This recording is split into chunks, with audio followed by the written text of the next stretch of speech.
بژین یاڵا یاڵا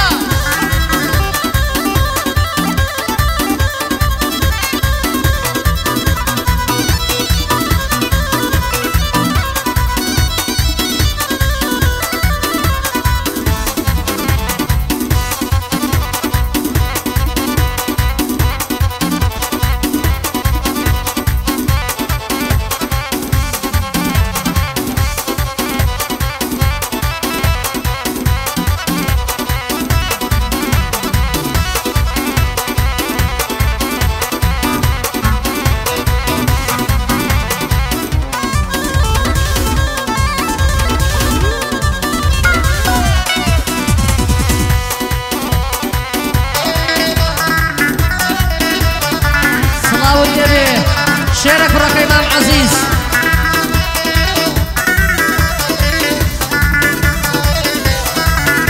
هەرەوەی دەنگدانەوە دەنگدانە دەنگمان شارن و زمانە دەنگمان بۆ هاوپەیمانە ئاواتی هەمومانە بۆەوەی بە هەدەر نەڕوا خوێنی ئەو شەهیدانە بۆەوەی بە هەدەر نەڕوا خوێنی ئەو شەهیدانە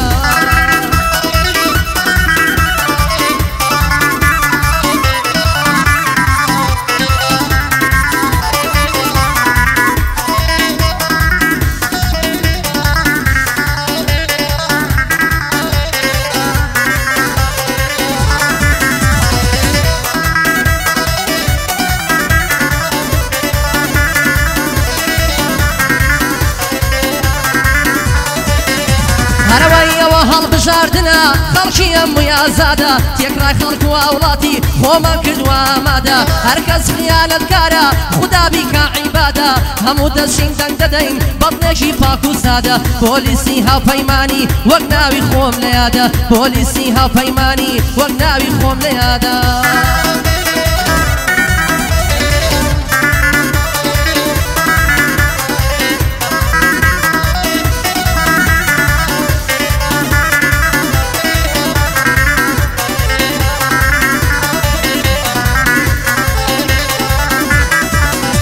هەرەوەی سڵاوی بێپایانم بۆ پشت خەڵکی کوردستان لەمێژە بە ئاوات بووین نەجات بین لە ژێر دەستان کاتی هەڵبژاردنە خێراکەن خزم و دۆستان هەموو دەستین دەنگ دەدەین بە بێت و دڵی ڕاوەسان دەنگمان بۆ هاوپەیمانیە بە ژێرەی چاوی پۆسان دەنگمان بۆ هاوپەیمانیە بە ژێرەی چاوی پۆسان تاکیدم میلەتی کورد دەگات بە گشت مەبەسان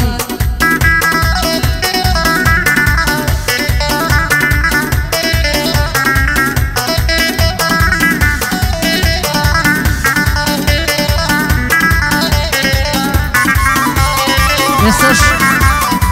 کاتی کۆتا گۆرانیە بەدەنگی دوو هونەرمەند و برای خۆشەویستم کاکە ئاشتی عەزیز و کاکە ڕێبوار شێخ شەروانی بفەرمون بۆ پێشکەشکردنی کۆتا پارچە گۆرانی بە داواکاری فەرماندەی خۆشەویستم بەڕێز دیوە ئەیوب فەرمون کاکە ئاشتی حرەکە بکە بیزوڵێنە